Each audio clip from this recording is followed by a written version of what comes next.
नमस्कार दोस्तों, मैं आपका लीगल पहरेदार अपूर्व जावला एडवोकेट हाजिर हूँ साइबर क्राइम पर अपनी सीरीज के दूसरे एपिसोड के साथ। आज हम जिस साइबर क्राइम की चर्चा करेंगे वह है जानी मानी कंपनियों के नाम पर इन्वेस्टर्स से स्टॉक ट्रेडिंग का इन्वेस्टमेंट स्कैम।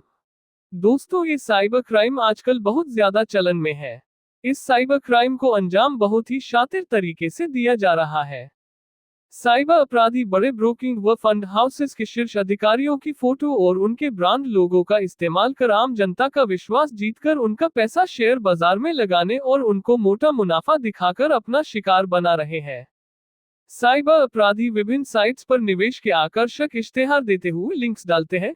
उन लिंक्स पर क्लिक करने से वह आपसे कुछ सवालों के जवाब मांगते हैं, जैसे कि आप कितने दिन से स्टॉक मार्केट में पैसे लगाते हो, आपके पास किन किन कंपनी के शेयर्स हैं इत्यादि। जब आप उन सवालों के जवाब देते हो तो वह लिंक आपको एक ग्रुप में ऐड कर देता है, जो कि एक प्रतिष्ठित ब्रोकिंग कंपनी के नाम से संचालित होता है। उन ग्रुप्स में बहुत से लोग होते हैं जो कि साइबर अपराधियों के साथी ही होते हैं। इन ग्रुप्स के एडमिन के रूप में एक आकर्षक महिला का फोटो लगाकर वह एक व्यक्ति जिसको प्रोफेसर बोलते हैं उसकी प्रोफाइल पर उस प्रतिष्ठित ब्रोकिंग कंपनी के उच्चाधिकारी की फोटो लगाकर भोले भाले लोगों को यह विश्वास दिलाया जाता है कि यह ग्रुप उस प्रतिष्ठित कंपनी द्वारा संचालित है।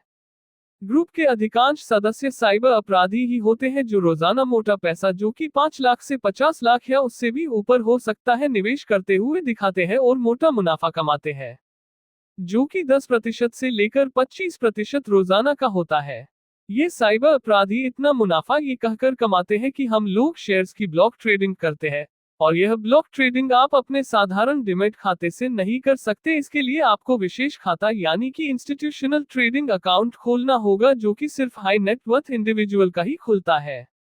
हर शाम प्रोफेसर नाम का आदमी दिन भर की शेयर बाजार की हलचल की पूर्ण जानकारी देकर विश्वास जमाने की पूरी कोशिश करता है।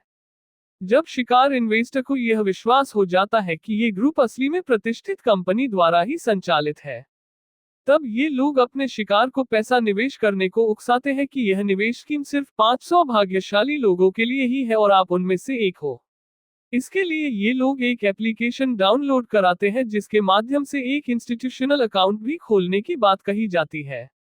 यह एप्लीकेशन उस प्रतिष्ठित ब्रोकिंग कंपनी के एप्लीकेशन जैसी प्रतीत होती है, असल में होती नहीं है। ट्रेडिंग के लिए पैसे अलग अलग खातों में डलवाए जाते हैं, जिनको कि ये ठग SEBI registered third party escrow account बोलते हैं। इन बैंक खातों को इन ठगों द्वारा या तो किराए पर लिए जाते हैं या इनके साथियों द्वारा विभिन्न फर्जी तरीके से खोला जाता है। जब भी आप पैसा ट्रांसफर करोगे हर बार नया अकाउंट होगा।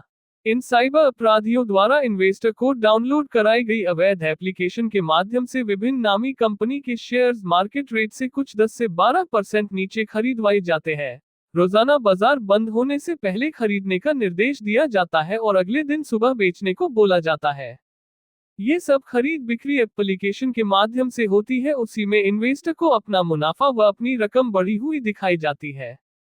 असल में खेल ये होता है कि किसी भी प्रकार की खरीद बिक्री नहीं होती, सिर्फ उस अवैध एप्लीकेशन में दिखाई जाती है। शुरुआत में विश्वास जमाने हेतु कुछ छोटी रकम खाते से निकालने दी जाती है। इन्वेस्टर को लालच दिखाकर उसको और मोटी रकम लगाने के लिए उकसाया जाता है। जब मोटी रकम लग जाती है और इन्वेस्टर अपनी रकम खाते से निकालना चाहता है तो उसको ये साइबर अपराधी अपनी फीस के तौर पर कुल रकम का 10 से 15% फीस के तौर पर अलग से जमा करने को बोलते हैं। बिना फीस दिए कोई पैसा नहीं निकलने की बात बोलकर ये इन्वेस्टर पर दबाव डालकर उससे और पैसे अपने खातों में ट्रांसफर कराते हैं। इन्वेस्टर बेचारा अपने पैसों को बचाने के लिए और पैसा ट्रांसफर करता है, फिर उसको टीडीएस व शॉर्ट टर्म कैपिटल गेन आदि बोलकर और पैसा जमा कराया जाता है। लेकिन इन्वेस्टर को 1 रुपया भी वापस नहीं मिलता। तब इन्वेस्टर को अपने साथ हुई ठगी का एहसास होता है। अगर पीड़ित इन्वेस्टर पुलिस आदि के पास जाने की बात कहता है तो उसको कोर्ट केस आदि की धमकी दी जाती है। वह जिन मोबाइल नंबर से यह सारा खेल चलता है वह बंद कर लिए जाते हैं। आमतौर पर देखा गया है कि इस तरह के साइबर क्राइम को अपराधियों के संगठित गिरोह चला रहे हैं और उनमें ज्यादातर देश से बाहर रहकर इस अपराध को अंजाम देते हैं। दोस्तों, हमारा इस सीरीज को बनाने का यही उद्देश्य है कि आप लोग इस तरह के अपराध के प्रति जागरूक हो और अपने आसपास के लोगों, रिश्तेदारों आदि को भी इसके प्रति जागरूक करें, ताकि हमारी मेहनत की कमाई इन साइबर अपराधियों द्वारा न ठगी जा सके। यह एक जिम्मेदार नागरिक का कर्तव्य है। आज के एपिसोड में इतना ही। अगले एपिसोड में मिलते हैं नए साइबर क्राइम के साथ। अगर जानकारी अच्छी लगी हो तो कृपया चैनल को सब्सक्राइब करें व वीडियो को ज्यादा से ज्यादा शेयर करें, अपने मित्रों से शेयर करें। तब तक जानकार बनो, सुरक्षित रहो। धन्यवाद।